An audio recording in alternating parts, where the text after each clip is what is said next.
Salut à tous, donc aujourd'hui nouvelle vidéo et tout d'abord j'aimerais vous remercier car on a atteint les 300 abonnés. Donc merci pour le soutien et n'hésitez pas en fait à continuer à liker les vidéos et à vous abonner. Donc un grand merci encore une fois. Il y a ça de quelques temps j'avais fait une vidéo en fait sur les mots français qui s'étaient ajoutés à la langue vietnamienne et qu'ils prononçaient de la même façon que les Français. Et donc là, je vais continuer, je vais faire une autre vidéo sur la langue vietnamienne, mais par rapport à son histoire et à son développement. Donc si c'est la première fois que vous venez au Vietnam, vous entendrez une nouvelle langue. Le vietnamien, comme on l'appelle généralement, est une langue monosyllabique et tonale. Mais au Vietnam, il n'y a pas qu'une langue. Il y a une cinquantaine de langues qui peuvent être classées en 4 grandes catégories. Il s'agit de langues sino-tibétaines, austro-asiatiques, Thé-Kadai et austronésienne. Le Tieng Viet, ou le Viet Ngue, est à la fois la langue nationale et officielle du Vietnam. C'est la langue majoritaire utilisée pour communiquer par plus de 97 millions de Vietnamiens au Vietnam. Le Tieng Viet est la langue maternelle du peuple Kinh, l'ethnie majoritaire au Vietnam. C'est également la deuxième langue d'autres groupes ethniques minoritaires au Vietnam. Bien que le Tieng Viet soit une langue officielle et utilisée par 90% de la population vietnamienne, il existe 54 autres groupes ethniques reconnus au Vietnam et par conséquent, il existe de nombreuses langues minoritaires parlées par des groupes minoritaires au Vietnam. Donc si vous avez l'occasion d'aller à Hanoï et que vous avez un petit peu plus de temps et que vous restez quelques jours, je vous conseille d'aller voir le musée ethnographique qui permet en fait de découvrir toutes ces autres ethnies minoritaires qui sont au Vietnam et de découvrir certains points, par exemple comment ils construisent leurs maisons, leur mode de vie, quel type de vêtements ils portent, de vêtements traditionnels. Donc n'hésitez pas, c'est vraiment sympathique à voir.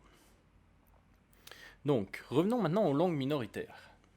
Donc par exemple, il y a le Tieng Hoa, qui est du chinois, parlé par le groupe Hoa, donc chinois aussi, à travers le pays, principalement dans le sud du Vietnam. Le Muong, parlé par le groupe Muong dans les régions montagneuses du nord. Le Tay, parlé par le groupe Tay dans le nord-est du Vietnam, près de la frontière chinoise. Le Hmong, parlé par le groupe Hmong dans les hauts plateaux. Le Nung, ou Nung, parlé par le groupe Nung, principalement dans la partie nord du Vietnam, près de la frontière chinoise. Le Cham, parlé par le groupe Cham. Le Cham était la langue de l'ancien royaume du Champa, situé au centre du Vietnam. Et enfin, le Khmer, parlé par le groupe Mon Khmer, dans le sud-ouest du Vietnam. Alors, un petit peu d'histoire de la langue vietnamienne. Vous vous demandez peut-être comment est né le Tieng Viet. C'est difficile de le retracer car au cours des siècles, il a été influencé par un certain nombre d'autres langues, telles que le chinois, le hmong, le thaï, le khmer, le portugais, le français et d'autres. Fondamentalement, le Tieng Viet appartient aux langues Mon Khmer de la famille austro-asiatique. Il existe de nombreux dialectes au Vietnam, mais les plus courants sont ceux du nord, du centre et du sud. Par exemple, des fois, les personnes du Nord n'arrivent pas à très bien comprendre les gens du Sud quand ils parlent, car il y a des différences de vocabulaire et différents éléments. Donc ça demande un petit peu de pratique, même pour les Vietnamiens. Historiquement, le Chu Nom, idéogramme vietnamien, était considéré comme la langue écrite vietnamienne. C'était une écriture vietnamienne inventée sur le modèle de la structure idéographique chinoise classique.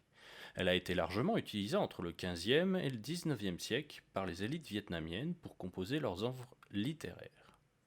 Pendant des milliers d'années, jusqu'au début du XXe siècle, le Chuhan, donc idéogramme chinois cette fois, ont été utilisés dans l'écriture formelle à des fins officielles, à l'exception d'une brève période sous la dynastie Ho, donc de 1400 à 1407, et la dynastie Taizong de 1778 à 1802.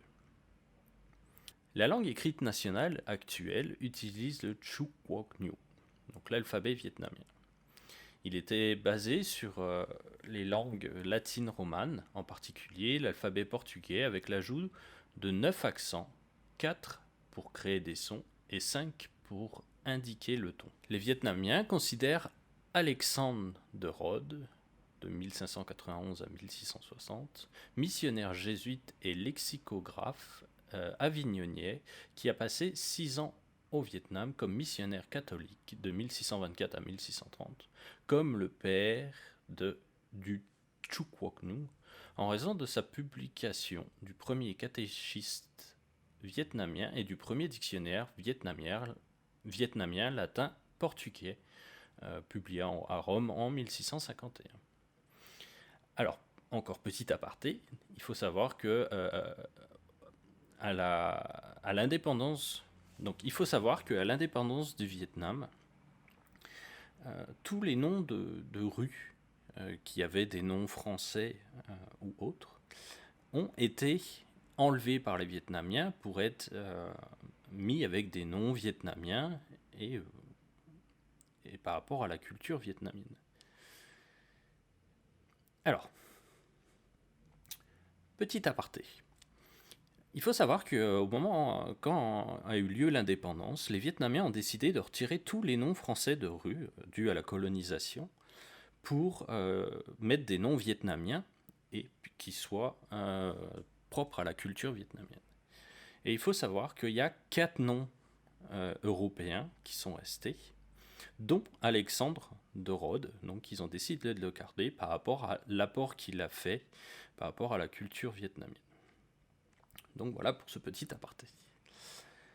Donc, en 1879, donc, l'administration coloniale française du Vietnam a proclamé que le Chu Quoc Nhung remplacerait le Chu An dans les documents officiels. Mais l'application du changement n'a été promulguée qu'en 1910. En 1918, l'empereur Kaising a aboli le système d'écriture traditionnel du Chu An dans le système éducatif public. Cela a organisé un nouveau système éducatif enseignant le Tiếng Viet comme première langue au Vietnam et le Tiếng Phap, donc le français, comme deuxième langue en utilisant Chu Quoc Nhung dans les écoles primaires. Et donc voilà l'histoire de la langue vietnamienne. Donc j'espère que ça vous a plu.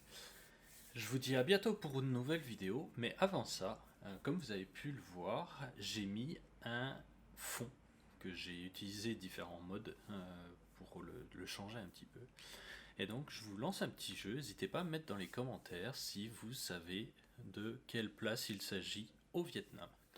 Donc voilà, bonne chance et puis à bientôt pour une nouvelle vidéo. Allez, bye bye!